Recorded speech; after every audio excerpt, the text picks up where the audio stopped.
حدیث مبارکہ میں حضرت انس رضی اللہ عنہ سے روایت ہے، آپ فرماتے ہیں مہاجرین و انصار میں نفر یعنی فرد بیٹھ کر تذکرہ کر رہے تھے فضیلت کا، افضلیت کا، کہ مہاجرین و انصار میں افضل کون ہے؟ تو فرما رہے تھے، ہم کہہ رہے تھے فلاں مہاجر بڑا افضل ہے، فلاں انصاری صحابی بڑا افضل ہے۔ اور مہاجر و انصار کے متعلق امام الانبیاء نے فرمایا، میرے جان انصار صحابی جنہوں نے اسلام کے لیے، اللہ کی رضا کے لیے، نبی کی محبت کے لیے اپنے وطن کو قربان کر ہجرت کی ہے، وہ مہاجر ہے، وہ مجھے سب سے زیادہ عزیز ہے، سب سے زیادہ عزیز، مہاجرین سب سے زیادہ عزیز۔ اب آپ اندازہ کرو، صحابہ کرام نے اسلام کے لیے گھر بار چھوڑ دیا، وطن چھوڑ دیا، ماں باپ چھوڑ دی، رشتہ داری چھوڑ دی، کاروبار چھوڑ دیا۔ میں اپنے گریبان میں جھانکوں، میں نے اسلام کے لیے کیا چھوڑا؟ میں نے تو ان ظالم دوستوں کو بھی نہیں چھوڑا جو اسلام پہ حملہ کرتے ہیں، میں تو ان ظالم لوگوں کی محفل سے بھی دور نہیں گیا جو محفلوں میں بیٹھ کر شارع اسلام امام الانبیاء صلی اللہ علیہ وسلم پہ حملے کرتے ہیں۔ میں صحابہ کرام کی عظمت پہ قربان جاؤں جنہوں نے اپنے آقا کی ناموس کے لیے سب کچھ قربان کر دیا۔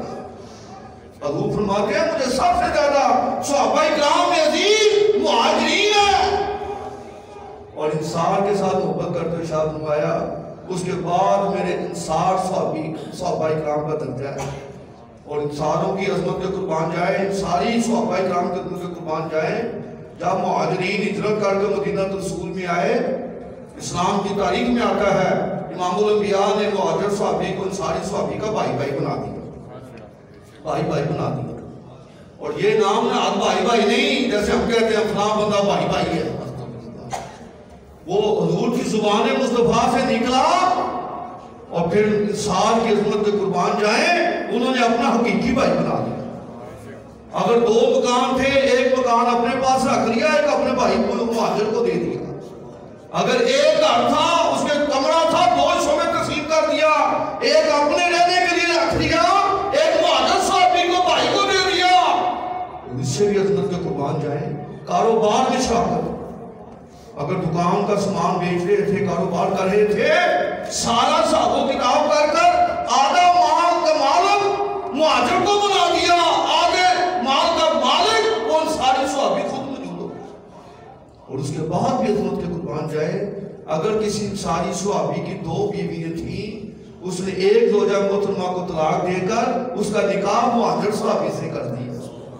کتنی بڑی بات ہے کہ نہیں بات؟ میں اپنی بات، آپ تو بہت زیادہ عظمت والے لوگ ہیں، آپ نے پتہ نہیں اسلام کے لیے کیا کچھ کیا ہوگا، میں اپنی بات، میں نے یقین جانو کچھ نہیں کیا، حالانکہ اس ممبر و محراب نے مجھے عزت دی، مجھے معاشرے میں باعزت کیا، اس مصلح کی نوکری نے مجھے معاشرے میں عزت کا خطاب کیا، لیکن میں نے اس مصلح کے لیے کچھ نہیں کیا۔ پتہ نہیں قبر میں کیا معاملہ تھا، حضور آئے تو کیا کہوں گا، کیسے نجات ہوگی؟ حضور پوچھیں گے، ملا کلمہ میرا پڑا تھا، مصلح میں بھی کھڑا ہوتا تھا، ممبروں میں بھی بیٹھتا تھا، تم نے دین کی کیا خدمت کی ہے؟ مجھ سے بھی پوچھا جائے گا، جس نے میرے آقا کا کلمہ پڑھا اس کی حیثیت کے مطابق اس سے سوال و جواب ہوگا۔ یقین جانو شرمندگی ہی شرمندگی۔